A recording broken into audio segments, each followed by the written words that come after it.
Hello, my name is Emily Rouleau, or M Rouleau Art if you know me online, and this is the third in a three-part series where I show you how to blend and use these Lyra Rembrandt color pencils on various Strathmore papers.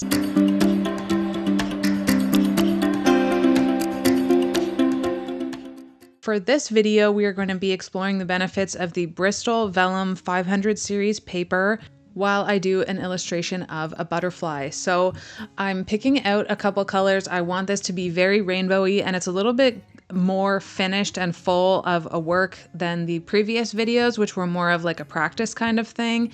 And I'm just swatching a few colors on this paper to get the idea. And this paper is super nice. It has a beautiful texture which holds on to the color pencils in such a way that it makes them very true and bright with very little effort. It's really good color payoff. So I'm going to tape along the edges of where my illustration is going to be just to get it nice and clean along the edges, because I will be filling the whole area with color. So it's just easier for me that way. You don't have to do that if you don't want to. You don't have to do anything you don't want to. But I just like to do that sometimes. So now I'm going to put my sketch again, as I did in the last two videos in the series, with a color that's going to be involved in the drawing, so that in the end it sort of just all blends together and there aren't any obvious lines of where the sketch was. I don't like to use regular lead pencils in my drawings because it tends to muddy everything up and blend in with the color pencils in an unappealing way, in my opinion. So I started out by doing a color light green all throughout the background, and I just left the butterfly because that's going to be my main focal point of the drawing. I left that white, and the rest of it I'm going to layer up and essentially have going more and more into the background for different leaves and the stems there. So certain ones are going to be more detailed than others in order to make certain things pop. So for this butterfly, I didn't follow any real life butterfly, but I used a few different references to get the shape and the general idea of them, what they kind of look like. And I don't really frequently draw butterflies, so it was an interesting challenge for me. And I honestly love how the way that this came out, but it was very, very easy with this paper to do.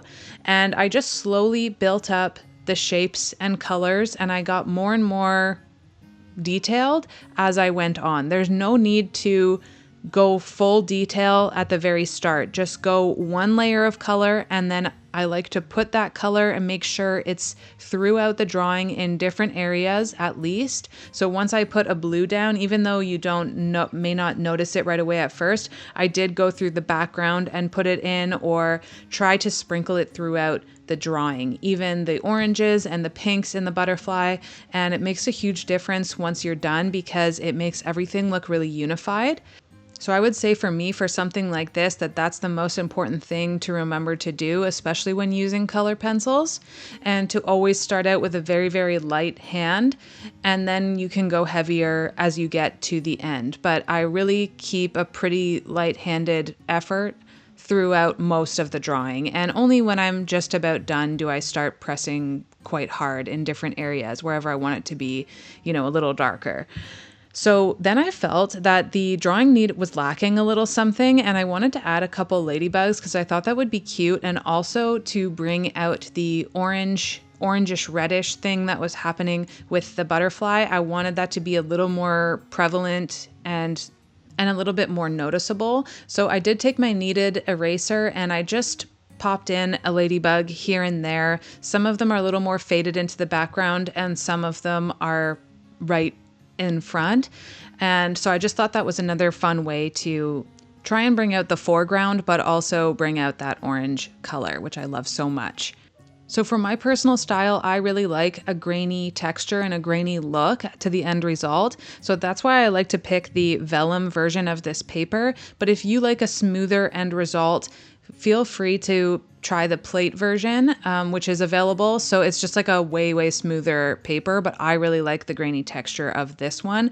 And also this type of paper, you can go in little circles, circular motion, and that will fill in the grains a lot better as well. But for me personally, I like to bring it out. Now I will sharpen my pencils up a little bit more and start to bring out the highlights, the really dark parts, good in with the contrast, and start to finish up the drawing. So this is where I'm starting to think about the actual details, and a lot of the time I just really think about big shapes for most of the drawing. Here's a more faded into the background ladybug, and I even take one of the colors and I go over top of it just so that it looks more back there.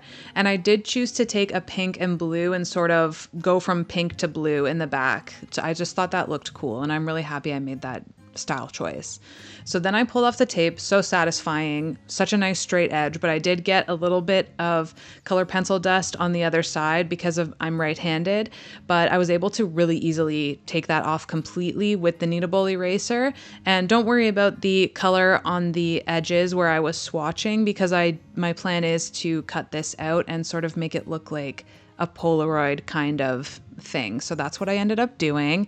And this is the final result. I'm super happy with this illustration. I hope you had fun watching, and I hope you enjoyed this little series that I made, and have fun. Bye!